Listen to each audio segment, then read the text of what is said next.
Some stories shout to be heard, but the best ones arrive in the quiet. Welcome to Tales from Timber Creek, where every lantern glow, every mountain trail, and even the falling rain has a gentle story to tell. So pull up a chair, sit back, relax. I have a story to tell you.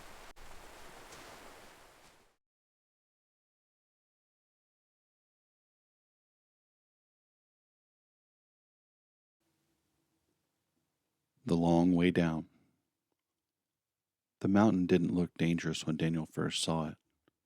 From the parking area, it rose in long, gentle folds, green shoulders of pine and cedar layered against a pale blue sky.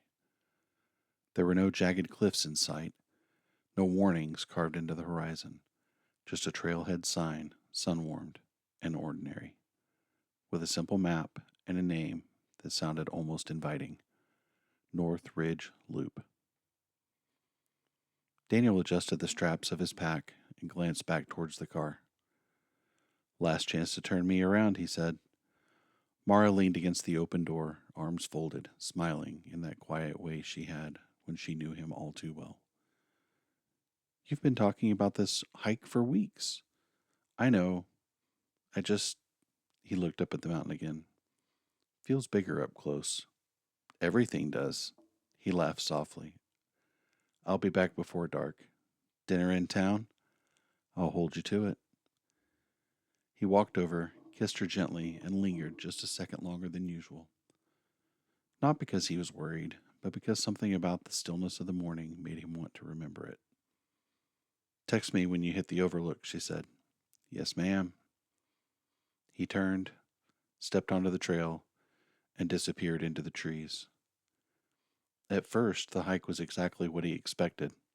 The path wound through the tall pines, their scent thick and clean in the morning air.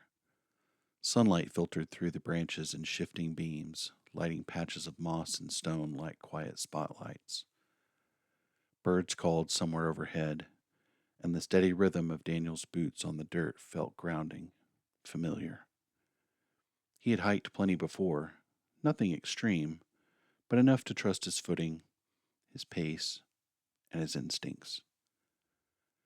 The trail climbed gradually, not steep, not difficult, just enough to remind him he was going somewhere. And after about an hour, he stopped at a bend where the trees opened slightly, revealing a distant valley. He pulled out his phone, snapped a picture, and typed a quick message. On my way. You'd love this view. No signal. He frowned, then shrugged. It wasn't unusual. He slipped the phone back into his pocket and kept moving. The trail began to narrow. Not dramatically, but enough that the edges felt less defined. Roots crisscrossed the path, and loose stones shifted underfoot. The trees grew thicker here, their branches knitting together overhead so tightly that the light dimmed to a muted green. Daniel checked the map again. Still on track. He continued. It was the sound that first made him uneasy, a low rush, like a distant wind or water. He paused, listening. There it was again. He stepped off the trail slightly, pushing through a thin line of brush until the ground sloped downward. Beyond it, hidden between the trees, a narrow stream cut through the mountainside, its water moving faster than he expected. Didn't see that on the map, he murmured. He considered going down to it, maybe refilling his bottle, but decided against it. The slope looked slick, and the trail was already fading in places. Better to keep moving. He climbed back up and continued forward. Somewhere, without him noticing exactly when, the trail disappeared. At first, it was just faint, harder to see, less worn. Then it split around a cluster of rocks, and he chose the left path without thinking.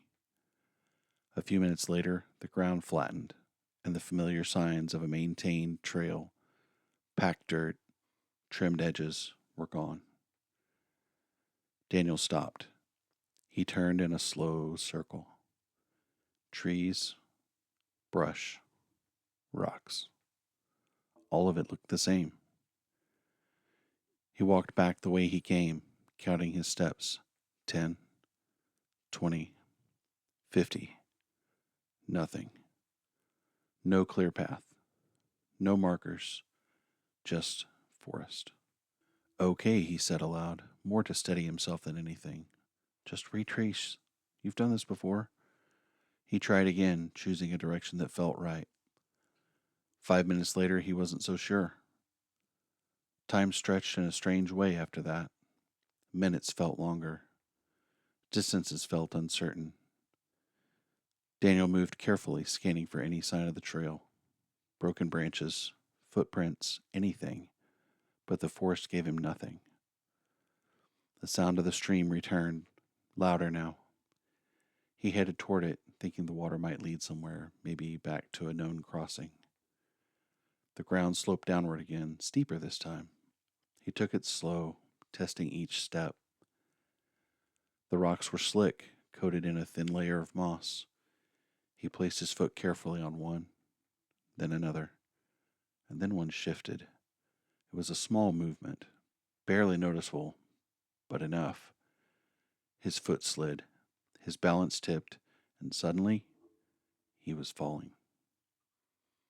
The world became motion and impact, a sharp jolt as his shoulder struck a rock, a twist of his leg, wrong, very wrong. Branches snapping against him as he tumbled, each one stealing breath from his lungs, and then stillness. For a moment, he couldn't move. He lay on his back, staring up through the trees, his chest heaving, his ears ringing. Next came the pain. It surged through him in waves, centered in his leg, a deep, burning ache that made his vision blur. He tried to sit up. A sharp, blinding spike shot through him, and he cried out despite himself. No, he gasped. No, no. He forced himself to look. His right leg was bent at an angle that it shouldn't be. Not clean, not straight. Very wrong. A broken bone.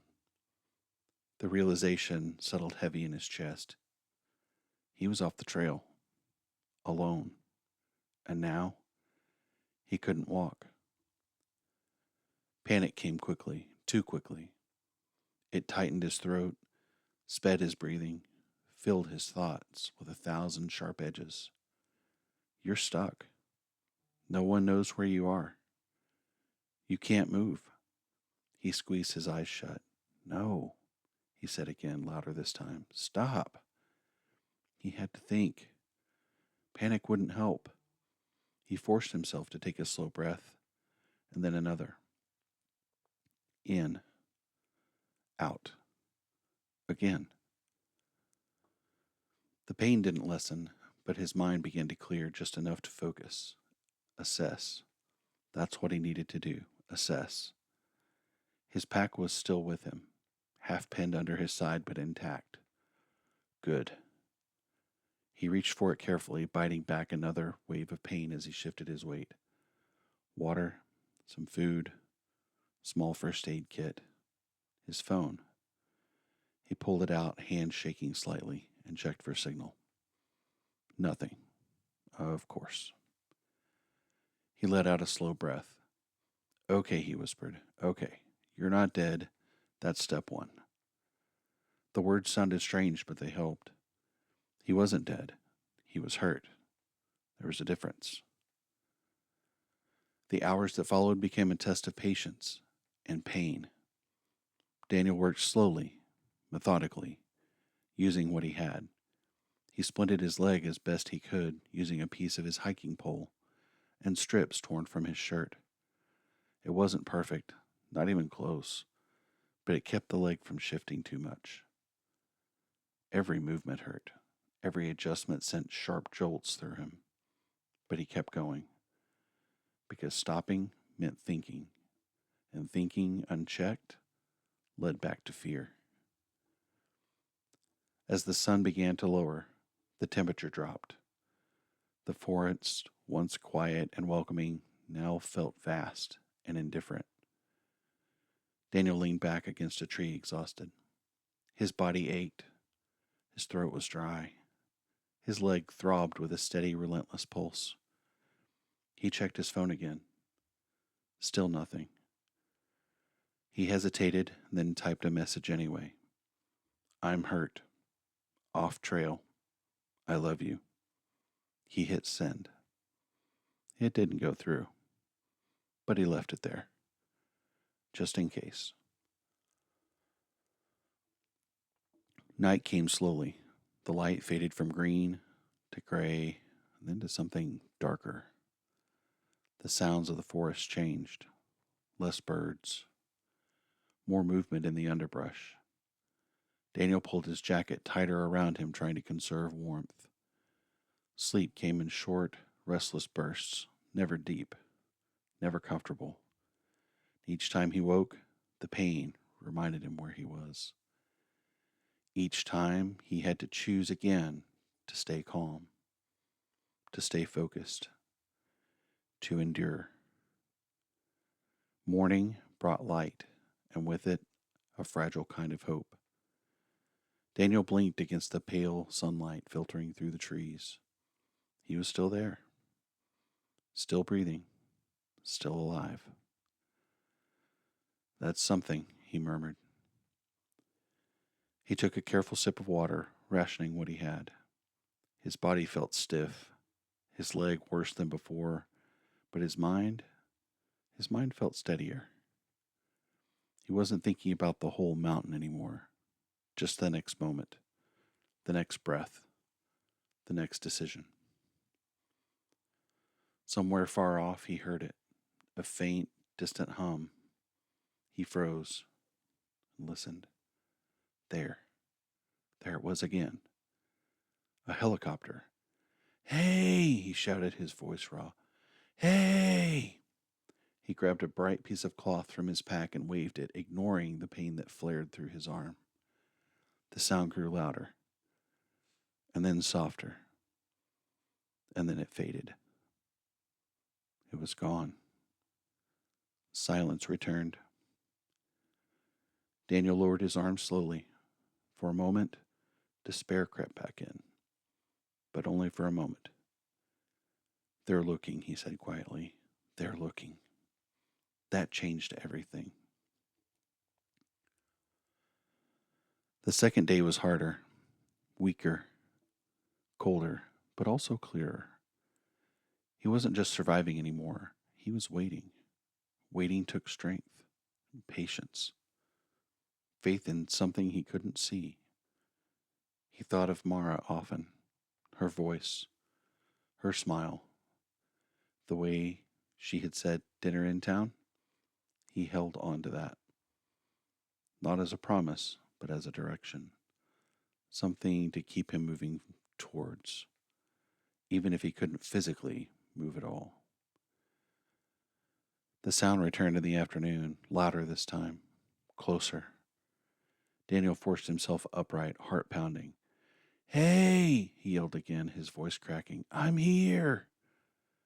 The helicopter emerged above the trees, its blades chopping through the air, sending leaves and branches into a wild dance. It hovered, turned, and then it stopped. Right above him. Daniel felt something break loose in his chest. Relief. Pure and overwhelming relief. He waved both arms now, pain forgotten. I'm here! The helicopter dipped slightly and then steadied. A figure appeared at the side, and a rope descended. For the first time since he had fallen, Daniel allowed himself to believe that he was going home. The rescue was careful, precise, voices calling out, hands securing him. The world spinning slightly as he was lifted from the ground. The forest fell away beneath him, shrinking, receding. The place that had trapped him now looked small, manageable, almost unreal. At the hospital, everything moved quickly. Lights, voices, warmth. pain dulled by medication. But through it all, one thought stayed clear. Mara. She was there when he woke, sitting beside the bed, her hand wrapped gently around his. Her eyes were tired, red, but when she saw him looking at her, she smiled. A small, trembling smile. "You're late," she said softly. Daniel let out a weak laugh. The trail was longer than I thought. She shook her head, tears slipping free, despite her effort to hold them back. "Don't do that again. I wasn't planning on it." He squeezed her hand as much as he could. "I'm here," he said. "I know." And for a moment, nothing else mattered. Not the mountain, not the fall, not the long hours in the dark, just that simple truth. He was here, and he'd made it back. Later, when he thought about it, Daniel would struggle to explain what had carried him through. It wasn't strength, not really, not in the way people usually mean it. It was something quieter, something steadier, a refusal to give up the next breath, the next moment, the next chance, even when it hurt, even when it seemed pointless. He had kept going, not forward, but onward. And sometimes he realized that was enough.